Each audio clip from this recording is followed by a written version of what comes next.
She was just a nurse, until the patient woke up and called her by name. She thought she had heard every name in the world, until a stranger, caught between life and death, spoke hers. A quiet ICU room, the steady rhythm of cardiac monitors. Elisa adjusts the IV of a patient who has been in a coma for weeks. Suddenly something shifts, a faint movement, a deeper breath. She moves closer, heart racing. His lips stir. One word, a name, her name. But she didn't know that everything was about to begin in that very moment. At Santa Margarita Hospital, the morning broke with its usual metallic soundtrack. Carts rolling down the hallways, hurried footsteps, automatic doors sliding open and shut, the beeping of heart monitors echoing rhythmically. Amid technical voices and repetitive gestures, there was one figure moving at a different frequency. Elisa Montenegro. At 29, Elisa had learned day after day what it meant to live at the edge between life and death. She had worked there for 3 years and had long lost count of how many hands she'd held as a life faded away. Yet no matter how composed she pretended to be, her body still shuddered every time a breath failed, every time a gaze turned vacant. That morning, the air smelled like old rain. Outside, the Tagus River moved slowly, reflecting the grey sky. Inside the hospital, the fluorescent lights gave everything the feel of suspended time. Elisa was nearing the end of an extended night shift, reviewing charts and checking machines. She was tired, but she didn't complain. Work was her refuge, the only stable ground left since the accident. The accident. Even a year later, the word still had weight and sound. Pedro, her fiancé, had died in a crash on the A2 highway, coming back from a work trip. Elisa had received the news while changing the bandages of an elderly man. She didn't cry. She kept working, hands trembling, eyes fixed on the place where life still flickered. The tears came days later, alone in her apartment, when she realized his clothes still held his scent. After that, the world became a place of muffled voices. Since then, she avoided getting close to anyone. Her co-workers said Elisa had the gift of empathy, but none of them knew the truth. It was fear. Fear of caring again and losing. Fear of holding on to what fate could take away. At 10:47 p.m., the head nurse rushed into the hallway. "Elisa, we've got a polytrauma case coming in. Major accident on the 25th of April bridge." She nodded, already pulling on gloves. "Age? About 35, found unconscious." "ID? Not yet." She walked to the emergency room, where the smell of antiseptic and metal mixed with the heavy air of waiting. Minutes later, the doors burst open, and a stretcher rolled in, paramedics soaked with rain. The body was covered in blood and glass shards. The face, partially visible, held an odd calm, as if asleep. "Name?" she asked, while adjusting the IV. "Found a document in the car," one paramedic said. "Adrian Duarte." The name meant nothing to her in that moment, but the car they described did. A dark model, the same type involved in Pedro's crash. For a moment, Elisa's hands froze in mid-air. The sound of the monitors seemed louder. "Elisa?" the nurse asked. "You okay?" She took a deep breath and steadied herself. "Yes, keep the infusion going, pressure stabilizing." For the first few hours, they fought to keep him alive. Multiple fractures, cranial trauma, pulmonary contusions. When his condition finally stabilized, Adrian was transferred to the ICU. Elisa stayed on shift, watching vitals, logging data. The night moved slowly. The rain had stopped, but the air still smelled of iron and ozone. Elisa stood by the unconscious man, wires across his chest, the soft beeping of the monitor pulsing steadily. Something about his face unsettled her, not because of how he looked, but because of a strange familiarity, as if she had known him from a place memory couldn't reach. The days passed in steady rhythm.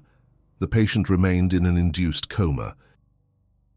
Elisa settled into her care routine. Vitals, dressing wounds, switching IVs, monitoring neurosigns.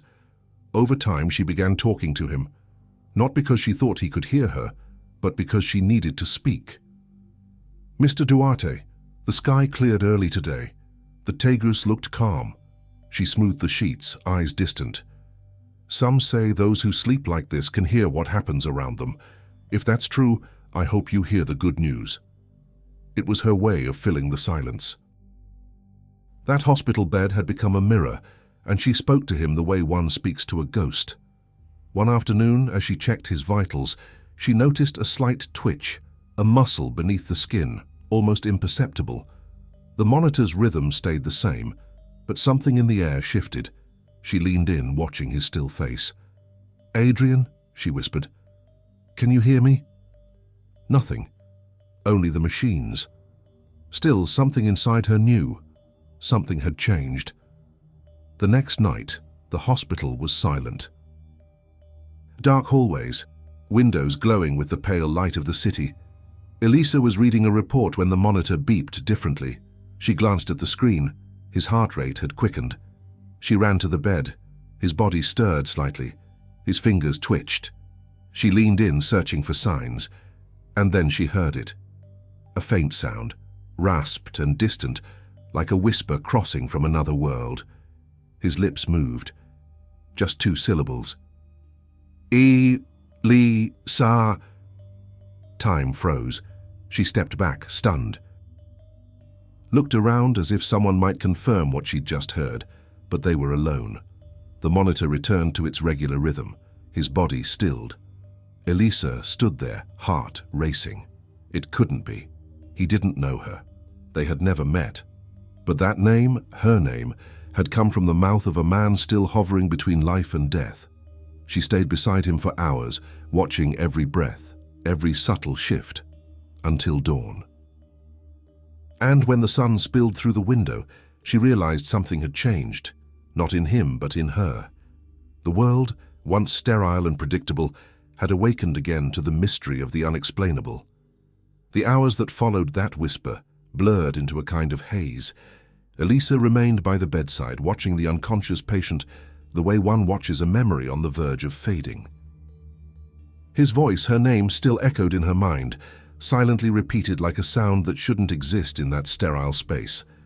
During the shift change, she said nothing about what had happened, just reported a mild motor response. There was no way to explain it without sounding like she was confusing reality with suggestion. But inside, she knew what she had heard, and that disturbed her more than she cared to admit.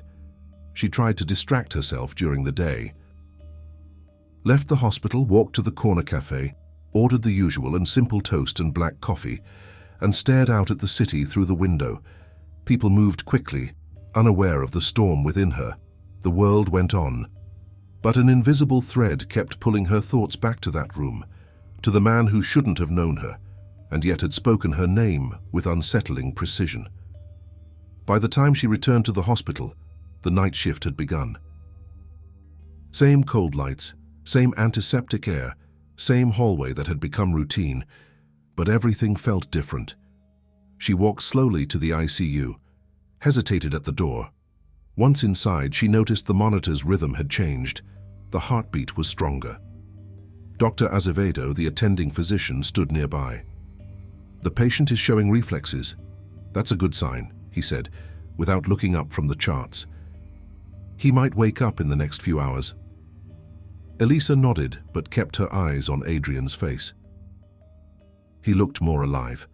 The tension in his features had softened. The subtle flicker of his eyelids hinted at an invisible battle between the body and the sedated sleep. When the doctor left, she stepped closer and spoke softly, unsure why. "Adrian, can you hear me?" Silence. The gentle hiss of oxygen, the faint hum of machines. She adjusted the sheets, checked the IV line. For a brief moment, her touch seemed to stir something, a slight, almost imperceptible tremor. His temperature rose just a little. Elisa stepped back. Her professional instinct told her to keep a distance, but her heart leaned in. It made no sense, and yet there it was, a thread of recognition defying any logic. In the early hours of the third day, he opened his eyes. Elisa was alone in the room reviewing reports when she heard a shift in his breathing. She turned slowly. His eyes were open, staring at the ceiling. His expression confused, like someone trying to grasp a fading dream. She moved closer. "Adrian, can you hear me?" His gaze slowly drifted until it found hers, and for a moment, nothing else existed. Not the machines, not the metallic cold, just that look. He blinked with effort, and his voice emerged, hoarse, cracked. "Elisa." She froze. How do you know my name?" she asked, trying to steady her voice. He looked at her, as if the answer was buried somewhere inside her.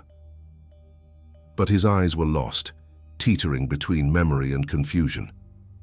"I dreamed of you," he murmured, then coughed. She helped him sit up slightly. The contact was brief, but it sent a jolt through her, a rush of heat rising to her chest. It felt like something long dormant had been stirred awake. The doctor arrived moments later, cutting the moment short. He checked the vitals, adjusted medications. Adrian responded to basic questions, but remained exhausted. When asked if he remembered the accident, he shook his head, unable to find the words. "I have flashes, tires screeching, lights, and her face." He gestured weakly toward Elisa. "I saw her." The doctor glanced at her, intrigued, but didn't press. Elisa felt the weight of his gaze and turned away. There was no way to explain it, not even to herself. In the days that followed, his room became the quiet center of attention. Adrian spent long hours in partial confusion, struggling to piece together fragments of memory. Elisa stayed close, though she kept her distance. But somehow, he seemed to wait for her. Every time she entered, his eyes found her, not with curiosity or desire, but with something deeper, like his body recognized what his mind hadn't yet recalled. One afternoon, as she changed his dressing, he asked, "Did I know you before?" She paused, heart skipping. "No." "You're sure?" "I'm sure." He closed his eyes, but his face stayed thoughtful. "Then why do I remember the sound of your voice before I ever really heard it?" Elisa took a step back, her body tense. She didn't answer, gathered her tools and walked out, leaving the question hanging like an echo that refused to fade. The hours dragged on. In the break room, Elisa tried to convince herself it was all just coincidence. Brains in recovery could scramble things, mix names, faces, sounds, but this felt different. The way he said her name wasn't random. It was intimate, almost familiar. When she returned to his room, Adrian was asleep. His breathing was steady, his body at rest. She stood there for a few moments, watching him, then leaned in and whispered, "Whatever this is, I won't let it confuse me." But as the words left her mouth, she realized she already was. The next morning, the hospital psychologist called her in. She spoke about emotional boundaries between caregivers and patients, the risks of over-identification, the need for limits. Elisa listened in silence, knowing the warning, though indirect, was meant for her. When she stepped out of the office, she felt eyes following her. In the hallway, she crossed paths with Adrian, now in a wheelchair being taken for tests. Their eyes met. In that brief moment, they didn't recognize each other as nurse and patient, but as something else entirely, two presences the universe seemed determined to bring together. The look lasted just seconds, but it was enough. She turned away, quickening her pace. He followed her with his eyes, a faint smile lingering on his lips. That night, back on shift, she learned he was being moved to the recovery wing. He would no longer be under her direct care. She should have felt relief, but she didn't. She stood in the doorway, staring at the empty bed. The machines had been disconnected, the sheets neatly folded. His absence filled the whole room. As she prepared to leave, a nurse handed her a note. "The ICU patient asked me to give this to you." It was a folded sheet. Elisa opened it slowly. In neat, careful handwriting, just one sentence. "I don't know who you are, but I know I've looked for you before." She stood still, feeling the weight of the words settle in the air. Outside, the night was thick, and the distant sound of the tagus blended with the rhythm of her breath. She tucked the note into her pocket, unsure whether to throw it away or keep it as proof that the unexplainable had in fact begun. The days that followed moved slowly, as if time had learned to breathe in her rhythm. Elisa returned to her regular shift, now in a different wing. She kept telling herself the story ended there. A patient saved, a case closed, just another face lost in the statistics of recovery. But not everything disappears with physical distance. Adrian resumed his hospital routine with the sluggishness of someone relearning how to exist. His body responded well, but his mind still wandered between light and shadow. Memories surfaced in fragments, the sound of tires in the rain, the shattering of glass, a hand reaching for him, and then nothing. In the quiet moments, Elisa's face returned to his mind with unsettling clarity. It wasn't a new memory. It was too old for that. As if she had once existed in a time his memory no longer reached, the psychologist met with him daily, recording every detail of his answers.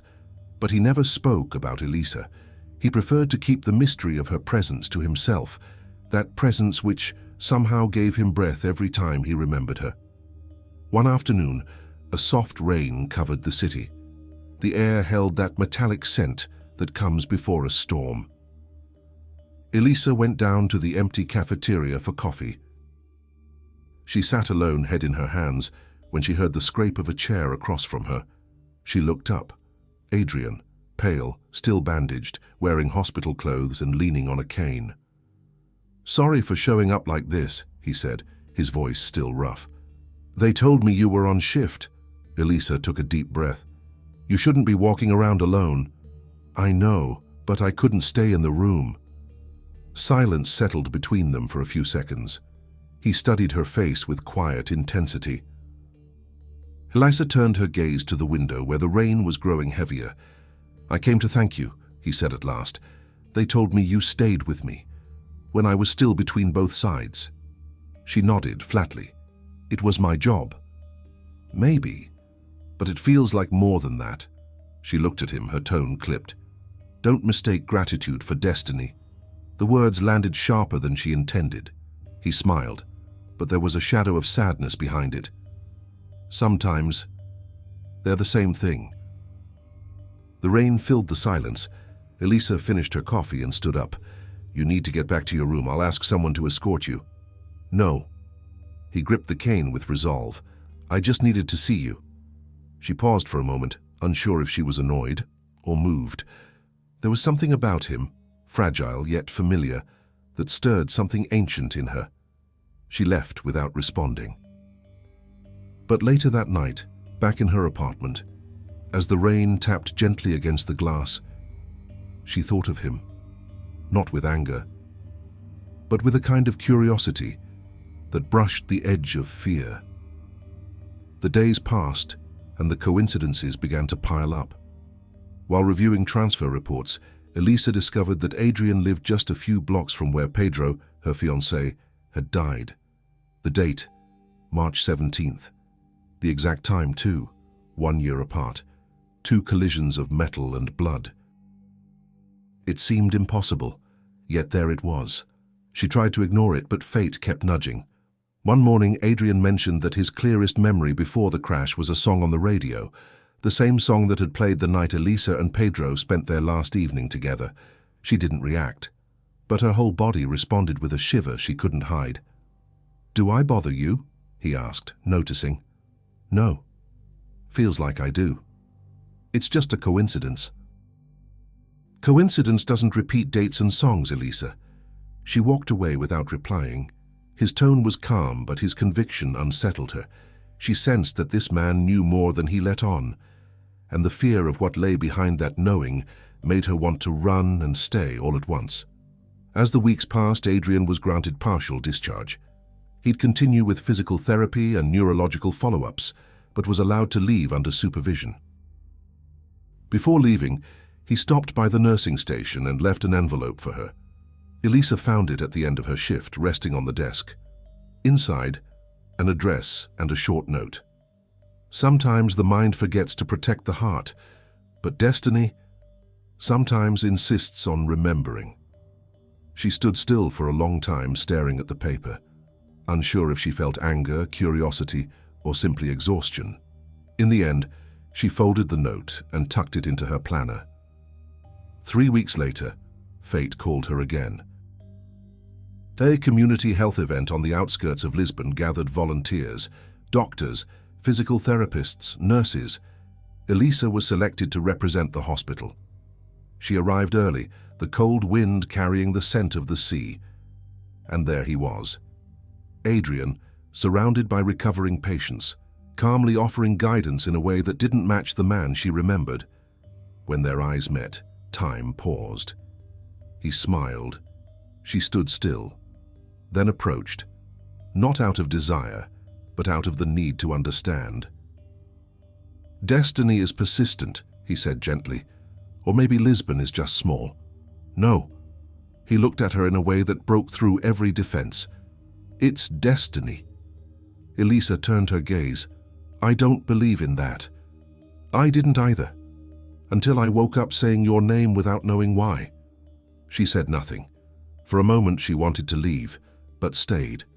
And in that courtyard, filled with voices and wind, something began to shift. It wasn't passion or surrender. It was the kind of curiosity that comes just before recognition. Whatever was forming between them had no urgency. It felt like a memory slowly rebuilding itself. From that day on, their encounters became more frequent, sometimes at the hospital, sometimes in quiet cafes by the Tagus. They spoke little, but in the silences between them it felt like another language was being spoken, one only the two of them could understand. Adrian would share pieces of what he remembered, fragments, sensations, a life that now felt borrowed. Elisa listened, always reserved, like someone watching a story unravel that they weren't ready to finish. One night, late, they walked together down an almost empty street. The cold wind carried the scent of coming rain. Adrian stopped suddenly and said quietly, "I dreamed of you, before the accident."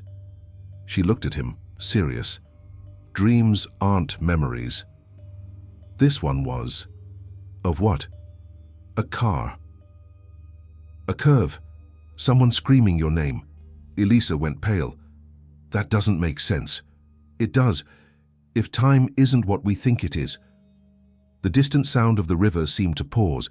She wanted to dismiss it, but her body trembled because deep down, something inside her recognized the image. Not with her mind, but with her soul. He took a step closer and touched her arm.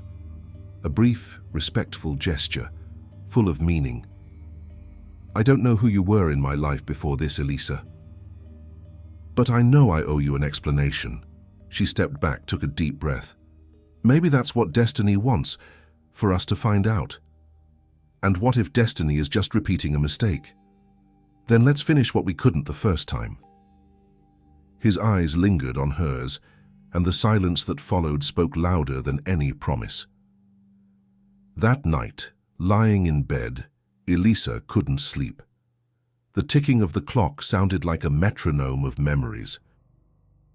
She closed her eyes and saw flashes, headlights, the screech of brakes, a voice calling her name. She woke up with her heart racing. In the darkness of her room, she whispered to herself, "What do you want from me, Adrian?" But the voice that echoed inside her wasn't his. It was Pedro's. After that dream, something inside Elisa began to shift.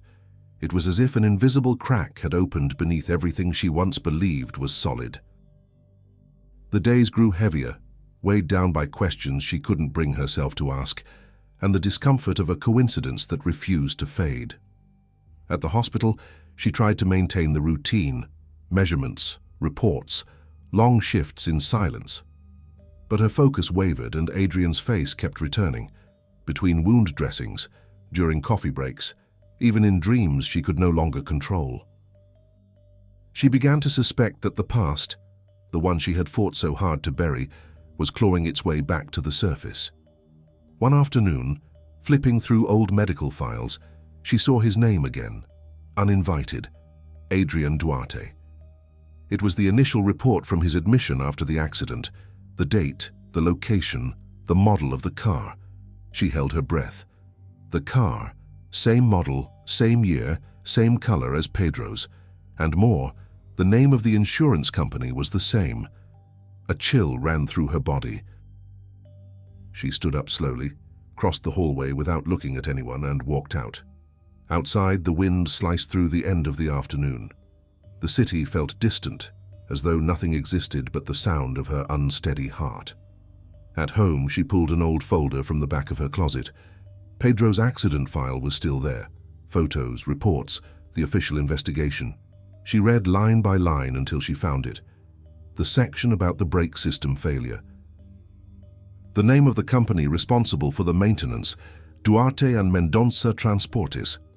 She laid the paper on the table and exhaled slowly. Duarte wasn't a coincidence. It was the same name. The next day, under the pretense of compiling data for a report, she accessed the medical records archive. Using her staff ID, she looked up the patient's business registration. There it was. Adrian Duarte, founder and director. Established 2018. Industry, vehicle tracking and control systems. Her blood drained.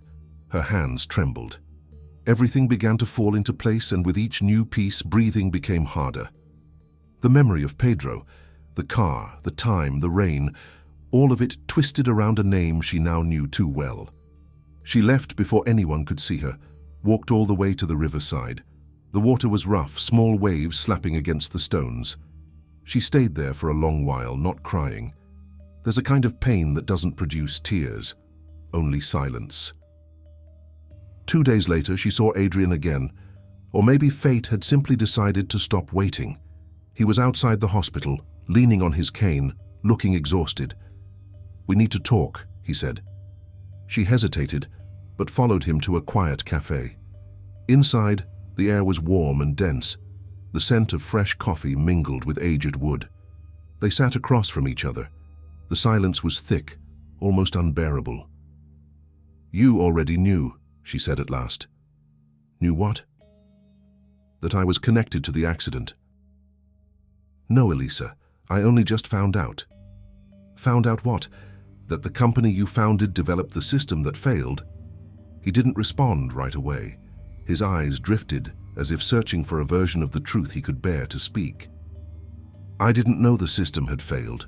We sold fleet tracking software. One of our experimental projects had been installed in private vehicles." His voice was low, tight.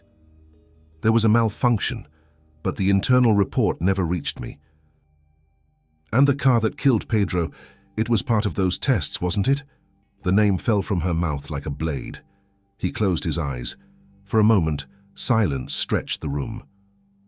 "Yes." Elisa stood up. Her body trembled, but her voice was cold. "So that's it. The destiny you keep talking about is just the consequence of your negligence." "I didn't know, Elisa. But your name is on it. Your signature." She left before he could reply. The sound of the door closing echoed like the end of something final. That night, Adrian remained alone in the cafe until the lights were turned off. Back home, he searched through old files, emails, contracts, project logs. Everything he found confirmed his worst fear. The failure had been reported but hidden by a partner. He had signed off without reading. He had trusted. And the result was a death. A death that now stood between him and the one person who seemed to see him completely. He wrote a long letter, not to justify but to confess, then tucked it away, unable to send it. Meanwhile, Elisa clung to life with ruthless discipline, shift after shift, silence, long walks through the city, but her mind always circled back to the cafe, to his face, to that mix of guilt and truth. The love, or whatever it was, and began to dissolve under the weight of what she had always feared, the past, returning like a tide she couldn't hold back. One early morning, an envelope arrived. No sender. Inside, a technical report and a letter. The handwriting was his. "Elisa, I discovered there was data manipulation. I signed without reading, and my omission cost the life of someone who loved you. I know nothing can undo it. but you deserve to know it was my fault. Some things destiny doesn't demand as punishment, but as justice. If you ever forgive me, don't do it for me. Do it for yourself, so the past no longer holds you captive." She folded the letter and left it on the table. That night, the silence in her home felt different. There was no more rage, only a tired emptiness, like the echo of something that had finally ended. She sat there until dawn, her face to the window, as morning light mingled with the distant sound of church bells. The next day she asked for a hospital transfer, moved to the countryside, where no one knew her name. There the days moved slower, the air was cleaner, and the work more human. She tried to begin again, but some evenings after her shift, she would sit by the roadside and watch the cars pass. Each pair of headlights cutting through the night looked like a memory in motion. Time moved without urgency, and his name no longer hurt. It simply existed, like a fixed point in the past. But sometimes in the quiet, she still wondered what had been left of it all, whether destiny was truly a force, or just the name we give to what we cannot explain. And somewhere in Lisbon, Adrian asked himself the same question, holding the letter she never answered. Time passed, as if it had forgotten her. In the village where she now lived, the days blended, the same wind rattling the windows, the same faint sound of cicadas, the same scent of burning wood that made the air feel thick. Elisa lived in a kind of pause between what had been and what had yet to begin. Her new routine was made of small gestures, waking before sunrise, brewing coffee, making her bed, walking to the small-town hospital. There, the patients were few, the stories simple. No mysteries, just tired bodies, wounds shaped by time, and a will to keep going. And somehow that steadiness brought her peace. Yet on some nights the silence was too dense, the ticking clock, the breath of wind through the cracks, the echo of a name she hadn't spoken in months. It was in those hours that her mind wandered back, to the hospital in Lisbon, to his voice saying her name for the first time, to the letter she now kept tucked inside a book she never reopened. Sometimes she thought about burning it, but she never could. That scrap of paper held the last proof that what she lived had truly happened. Winter arrived slowly, almost gently. Mornings draped in mist, the village floating like a pale dream. Elisa walked to the hospital with her hands buried in her coat pockets, her eyes on the damp ground. Each step, a quiet effort to stay in the present. One morning, she found an envelope in the staff mailbox. No sender, but the paper, the fold, the handwriting, all immediately familiar. She opened it carefully. Inside, a newspaper clipping and a short letter. The headline read, "Businessman Adrian Duarte donates company and assets to fund supporting victims of industrial failures." The note read simply, "This is not redemption, it's acknowledgement. I don't expect forgiveness, but maybe now his voice can rest." Elisa closed the envelope and stood still. The words were simple, but they left a strange kind of emptiness, as if time had circled back and placed her again before something unchangeable. She placed the letter beside the other. That night, it rained. A steady rain, a kind of rhythm that matched the pace of her thoughts. She sat at the table, a cup of tea in hand, staring out the window. Outside, the world looked clean, almost suspended in time. The memory of Pedro now came with less pain, and the memory of Adrian with more calm. And she understood. Maybe they were part of the same story, not one of love, but of destiny. Two men bound by the same mistake, the same moment, and by a silent thread that had kept her tied between them. She no longer knew what destiny wanted to show her, but for the first time she wasn't resisting anymore. The weeks that followed brought a strange kind of peace, unlike the stillness from before. This was a calm not born of absence, but of acceptance. Elisa spent more time reading, walking, watching the sunset through the window. Work no longer served as an escape. It had become a calling again. Patients didn't just come for treatment, but for presence. And without noticing, she learned how to become part of other people's lives in a way she once avoided. One afternoon, an elderly woman she had been treating for weeks asked, "Why does the young lady speak so little about her own life?" Elisa smiled. "Because sometimes words get in the way of what silence has already healed." The woman nodded, eyes drifting back to the window. "And what has your silence healed, child?" "That some things don't need to be forgotten in order to stop hurting." And that night, after closing the hospital, Elisa walked to the edge of the road. The sky was clear and the air smelled of wet earth. In the distance, the sound of an approaching car. For a brief moment, its headlights lit up her face. She closed her eyes. It wasn't fear, it wasn't memory. It was simply the recognition that the past still breathed, but no longer ruled her. When she returned home, a letter waited by the doorframe. An invitation. An international conference on medical ethics and responsibility. Among the confirmed speakers, one name, Adrian Duarte. She read it once, then again. Her heartbeat stayed steady, but her body felt as if it had awakened from a long sleep. She thought about not going, but the silence in the house answered for her. Maybe it was time. 2 weeks later, she traveled. Lisbon welcomed her with the same cool light, the scent of the river, the sound of trams climbing the hills. Her hotel was near the conference venue. On the morning of the event, she dressed slowly, hair pulled back, expression calm. The auditorium was full. She entered quietly, choosing a seat in the back. When his name was announced, time seemed to slow. Adrian stepped onto the stage with the same composed presence, but something had changed. There was stillness in him now, but not weakness, certainty. He spoke of responsibility, human error, and the weight of decisions that can't be undone. He didn't ask for pity. He spoke with truth. Elisa listened to every word, and for the first time she understood something that had once blinded her. Guilt, too, can be a form of love. Not the kind that longs, but the kind that acknowledges what it broke. When the talk ended, he was surrounded by handshakes and congratulations. She waited. Only after the room had emptied did she approach. He saw her before she could say a word. The look they shared was brief, but it was enough. Neither of them seemed surprised. It felt like time had merely paused and was now resuming what had been suspended. "I didn't expect to see you here," he said softly.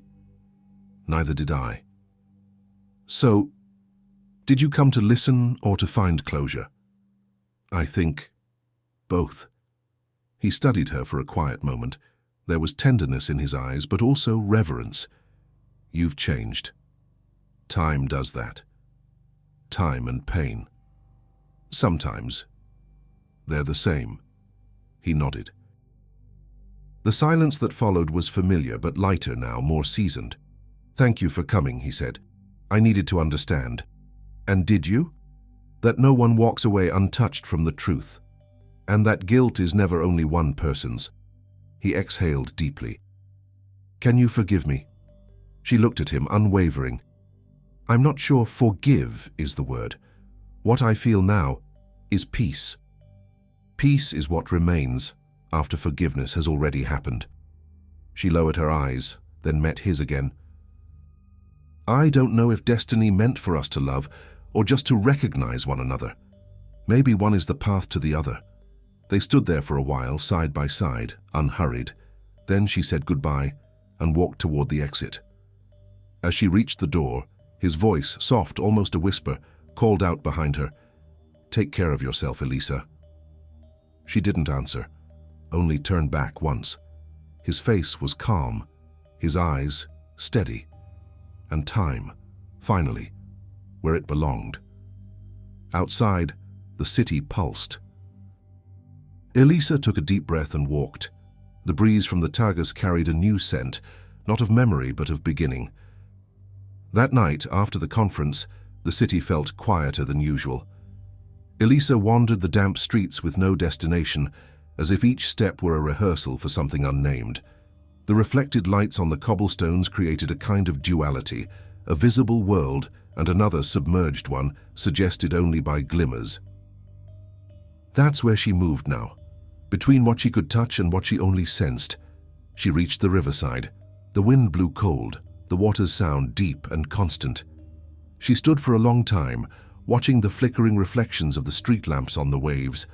She knew he was still in the city, maybe in the same hotel, maybe walking the same streets, maybe at that very moment trying to remember where their story had truly begun. She thought about leaving, but her body stayed. Before she knew it, she was walking toward the hotel. It wasn't impulse or curiosity. It was the kind of decision that comes not from reason, but from the exhaustion of postponing the inevitable.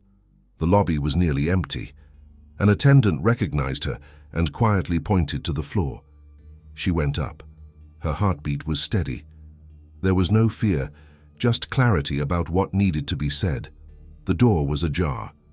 She knocked twice. His voice came from inside. "Come in." The room was simple, lit by the soft amber glow of a bedside lamp.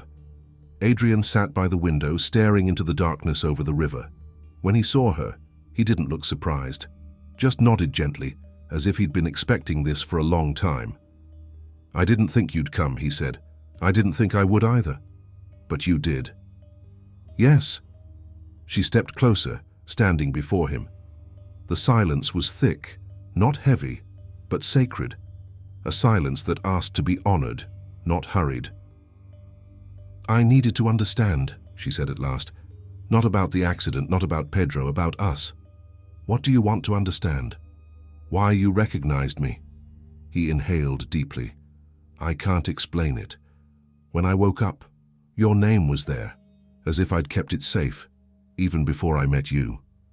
And now? Now I think it wasn't a mistake. I think I was searching for you somehow." She listened quietly. "Sometimes I think destiny is just how we make sense of what we can't accept."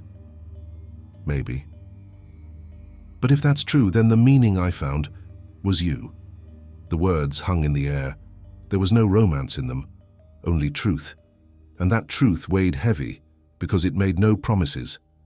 She sat across from him.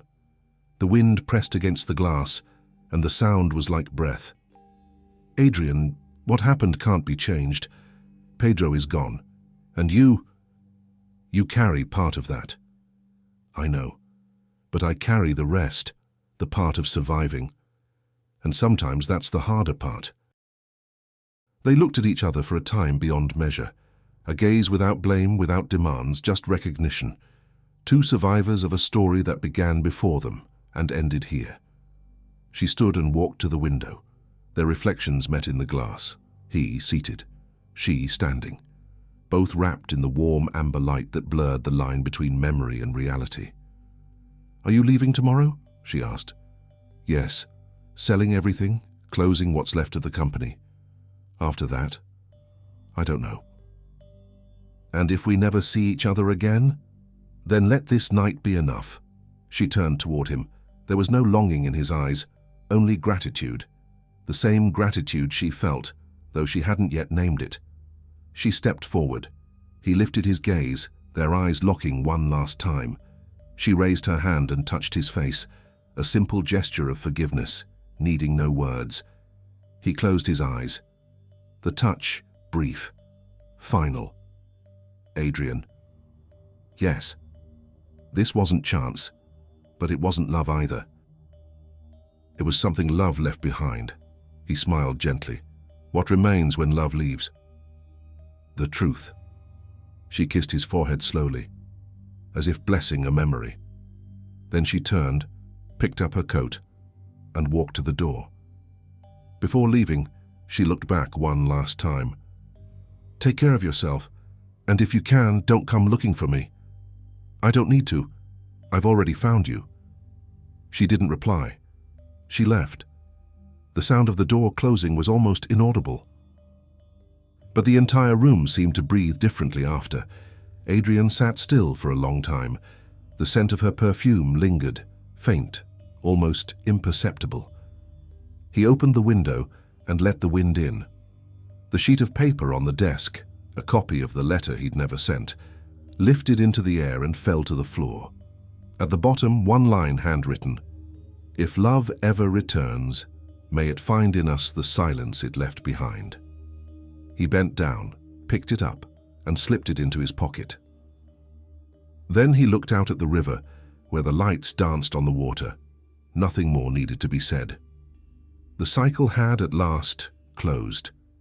The months that followed stretched like a season that refused to end. Winter left slowly, and what came next wasn't quite spring, but a kind of new clarity. The air felt lighter, the town less distant. Elisa continued her work at the village hospital. By now the patients knew her name. They brought her small flowers, fresh fruit, quiet gestures of gratitude. She had learned to speak less and listen more, as if every word she received from others was a silent return of what she had once lost in herself. Memories of Adrian returned now and then, but without pain. From time to time, a news article would mention the reparation fund he'd established. She never saw him again, never tried. But sometimes when she closed her eyes, his voice still came, not as presence, but as a trace of something that had fulfilled its purpose. One Sunday morning, Elisa woke before sunrise. The air smelled of damp earth. She decided to walk to the road that led to the hilltop, where the whole valley could be seen. In her hands, she carried a small wooden box, old, weathered by time. The climb was slow, the path lined with olive trees and damp stones. Each step held the weight and rhythm of a long farewell. When she reached the top, the wind was strong, lifting her hair and carrying the distant sound of church bells from the village below. She sat on a wide stone and opened the box. Inside, Adrian's letter, the newspaper clipping, an old photograph of Pedro, and a thin wedding band she had never worn. She stared at those fragments for a long while, pieces of a life that now felt like it belonged to someone else. And then she understood. They weren't memories. They were proof that she had survived it all. The wind picked up. Elisa took a deep breath and stood. She held Adrian's letter and the ring. For a moment, the sound of paper brushing against metal felt like a held breath. Then she stretched out her arm and let both go. The wind took them. The pages rose into the air. The ring spun once before vanishing among the stones. She stood there, watching the empty space, and felt a kind of relief. Not from forgetting, but from finally not needing to remember. That afternoon, the hospital was quiet. Elisa was crossing the hallway when a nurse called out, "There's a boy waiting for you at reception." A new patient. No, he just said he had something to give you. She walked to the door.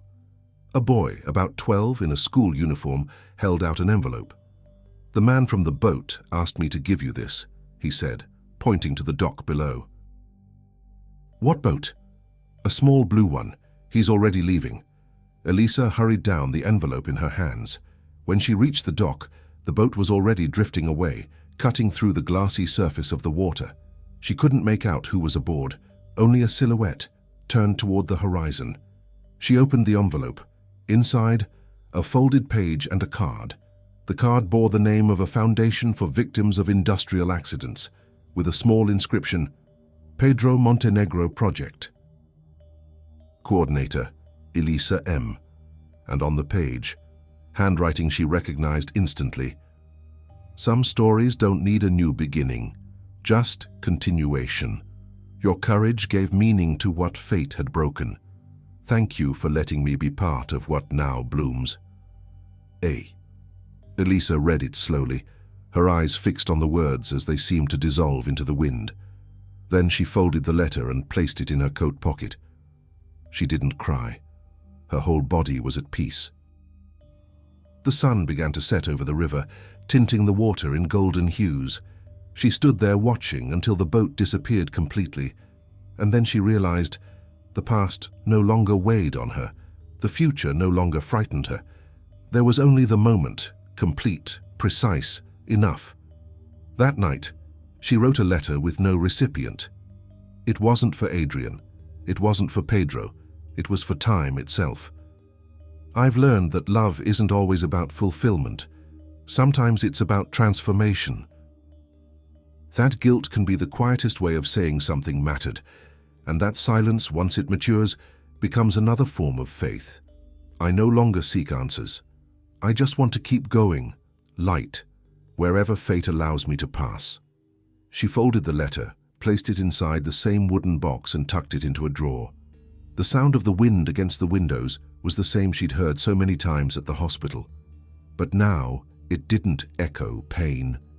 It felt like home. She lay down.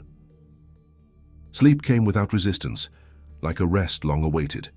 Outside, the sky was clear, and the moon reflected on the distant river. At midnight, her final thought rose gently, simple, calm, complete. And this time, I know, it wasn't chance. It was destiny, disguised as memory. How many Elisas do you know? Women who care for everyone, but forget themselves, who carry pain in silence, who stand up even when the ground is still shaking. Women who loved what they could never keep and still knew how to let go, not out of weakness, but out of wisdom. Because some loves aren't meant to last, but to reveal what life had hidden.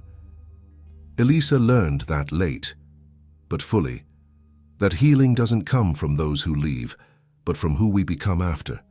And maybe that's why you're here now, because in some way, this story is yours too. Tell us in the comments where you're watching from. Share if a part of you has ever had to learn how to say goodbye with grace, to release what hurt, and to keep going without promises, trusting that destiny always finds a way to finish what it once began. She was just the nurse, until the patient woke up and spoke her name, but in the end, it was she who awakened first.